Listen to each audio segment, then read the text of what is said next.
This is your daily scripture for December 7th. My name is Henry Loque. This is God's Feeding Station. Honored to be with you today. We are going to finish up the book. No, we're not. We're not going to finish up the book of Hosea today. I'm a day ahead. I did this yesterday too. I started to go a day ahead of myself, and I don't know why I'm doing that. We are in Hosea again today. We will not finish it up today. We'll finish it up tomorrow. We're in Hosea today, chapters 6 through 9. Come, let us return to the Lord, for he has torn us, that he may heal us, and he has struck us down, and he will bind us up. After 2 days he will revive us.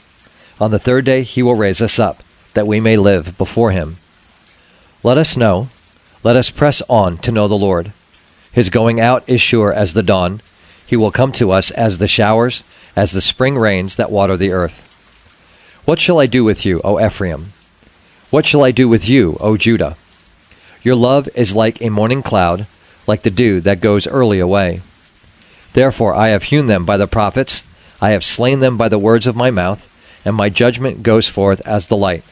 For I desire steadfast love and not sacrifice, the knowledge of God rather than burnt offerings. But like Adam, they transgressed the covenant. There they dealt faithlessly with me. Gilead is a city of evildoers, tracked with blood. As robbers lie in wait for a man, so the priests band together. They murder on the way to Shechem. They commit villainy. In the house of Israel I have seen a horrible thing. Ephraim's whoredom is there. Israel is defiled. For you also, O Judah, a harvest is appointed. When I restore the fortunes of my people, when I would heal Israel, the iniquity of Ephraim is revealed, and the evil deeds of Samaria, for they deal falsely. The thief breaks in, and the bandits raid outside. But they do not consider that I remember all their evil. Now their deeds surround them. They are before my face. By their evil they make the king glad, and the princes by their treachery. They are all adulterers. They are like a heated oven whose baker ceases to stir the fire, from kneading of the dough until it is leavened. On the day of our king, the princes became sick with the heat of wine. He stretched out his hand with mockers. For with hearts like an oven they approach their intrigue. All night their anger smolders. In the morning it blazes like a flaming fire. All of them are hot as an oven, and they devour their rulers. All their kings have fallen, and none of them calls upon me. Ephraim mixes himself with the peoples. Ephraim is a cake not turned. Strangers devour his strength, and he knows it not. Gray hairs are sprinkled upon him, and he knows it not. The pride of Israel testifies to his face, yet they do not return to the Lord their God, nor seek him for all this. Ephraim is like a dove, silly and without sense, calling to Egypt, going to Assyria. As they go, I will spread over them my net. I will bring them down like birds of the heavens. I will discipline them according to the report made to their congregation. Woe to them, for they have strayed from me. Destruction to them, for they have rebelled against me. I would redeem them, but they speak lies against me. They do not cry to me from the heart, but they wail upon their beds. For grain and wine they gash themselves. They rebel against me. Although I trained and strengthened their arms, yet they devise evil against me. They return, but not upward. They are like a treacherous bow. Their princes shall fall by the sword, because of the insolence of their tongue. This shall be their derision in the land of Egypt. Set the trumpet to your lips. One, like a vulture, is over the house of the Lord, because they have transgressed my covenant and rebelled against my law. To me they cry, My God, we, Israel, know you. Israel has spurned the good. The enemy shall pursue them. They make kings, but not through me. They set up princes, but I knew it not. With their silver and gold they make idols for their own destruction. I have spurned your calf, O Samaria. My anger burns against them. How long will they be incapable of innocence? For it is from Israel. A craftsman made it. It is not God. The calf of Samaria shall be broken to pieces.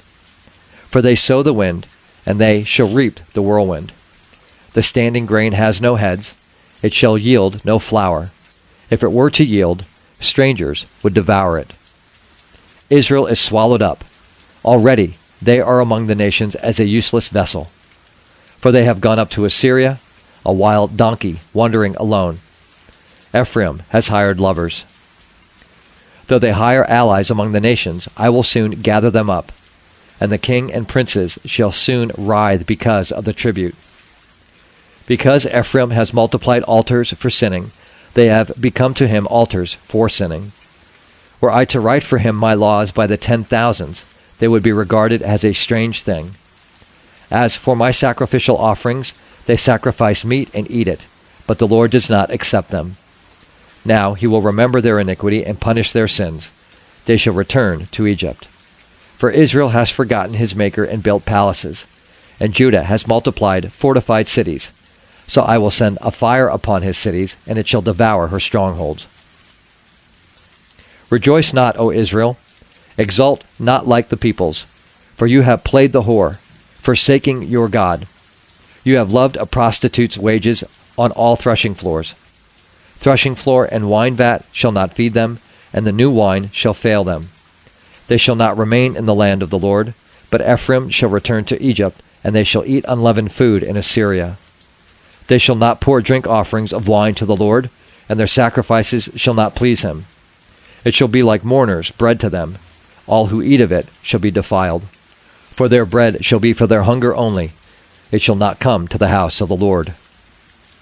What will you do on the day of the appointed festival, and on the day of the feast of the Lord?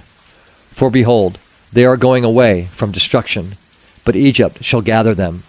Memphis shall bury them. Nettles shall possess their precious things of silver. Thorns shall be in their tents. The days of punishment have come.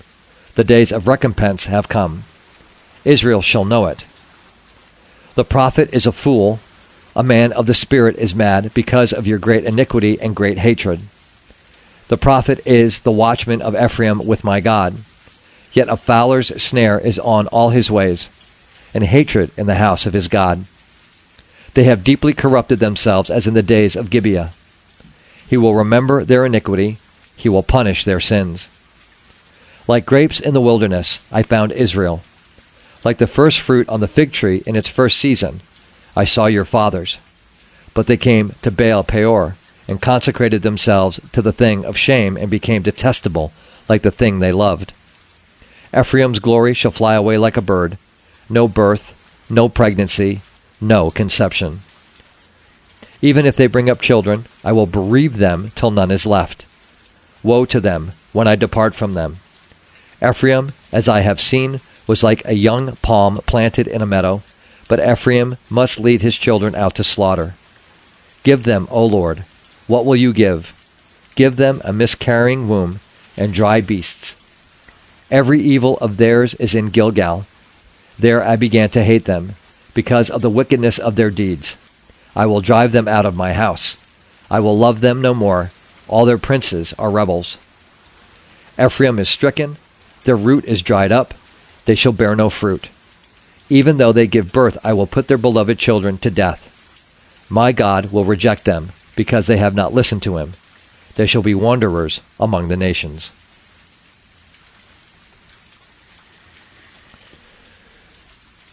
We read the third letter of John today, a letter about steadfastness in the face of opposition. Gaius is the recipient of the letter, and he is dealing with a man named Diotrephes. And John is encouraging him to walk in truth and to live out this apostolic message that John is conveying, not just in this letter, but in all three of his letters here. Again, it is written probably from somewhere around Ephesus in the last quarter of the first century. And so with that, we read John's third letter to Gaius. The elder to the beloved Gaius, whom I love in truth. Beloved, I pray that all may go well with you, and that you may be in good health, as it goes well with your soul. For I rejoiced greatly when the brothers came and testified to your truth, as indeed you are walking in the truth. I have no greater joy than to hear that my children are walking in the truth. Beloved, it is a faithful thing you do in all your efforts for these brothers, strangers as they are, who testify to your love before the church. You will do well to send them on their journey in a manner worthy of God, for they have gone out for the sake of the name, accepting nothing from the Gentiles.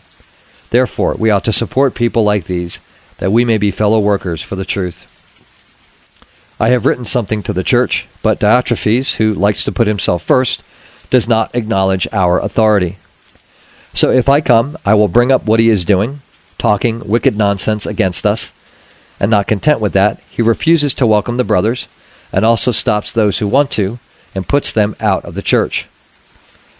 Beloved, do not imitate evil, but imitate good. Whoever does good is of God. Whoever does evil has not seen God. Demetrius has received a good testimony from everyone, and from the truth itself. We also add our testimony, and you know that our testimony is true. I had much to write to you, but I would rather not write with pen and ink. I hope to see you soon, and we will talk face to face. Peace be to you.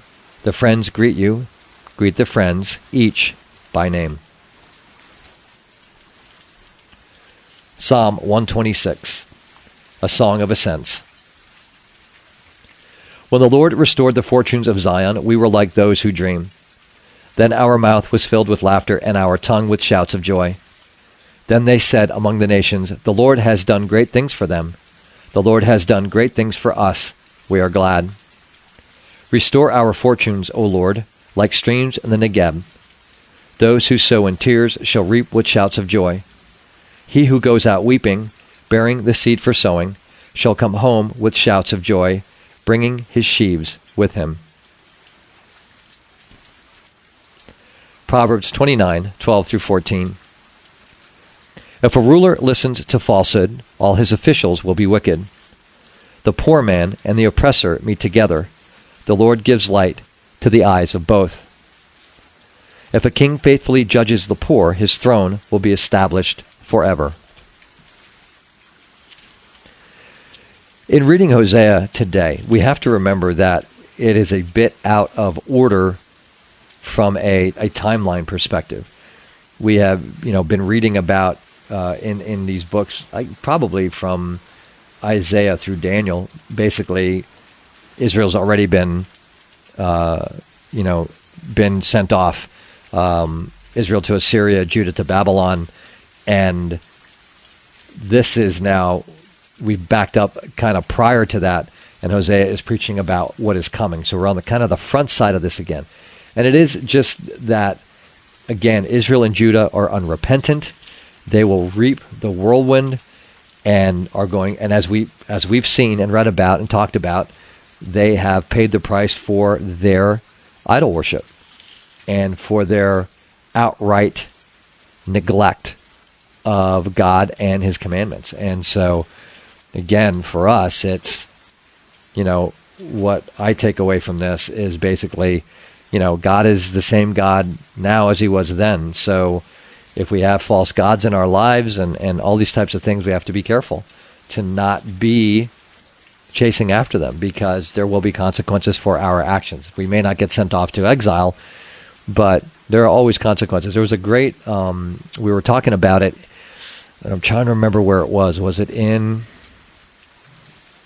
was on the broadcast. We were talking about, and I don't remember if it was Corinthians or if it was Galatians or Ephesians, but I forget. That doesn't matter. The important point here is that there are always consequences for actions. And if you whatever you defile, whatever you sin against, you will feel the consequences of that. And one of the things was, if you involve your person, your body in sin, one could expect that, you might start experiencing some aches and pains and that kind of thing. And it's not necessarily that's what's going to happen, but there are always consequences for sin.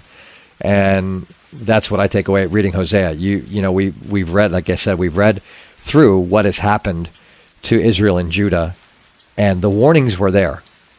The prophets had warned them and warned them and warned them. And, the prophets are warning us now, whether it's through God's word, whether it's modern day prophets, whether it's pastors who are on top of things. The warnings are there, and we can see them with our own eyes. The thing is, and the question is, what do we do about it? How do we affect our own little corners of the world? And, it starts with our lives. Are we walking the path of righteousness and keeping to God's commandments?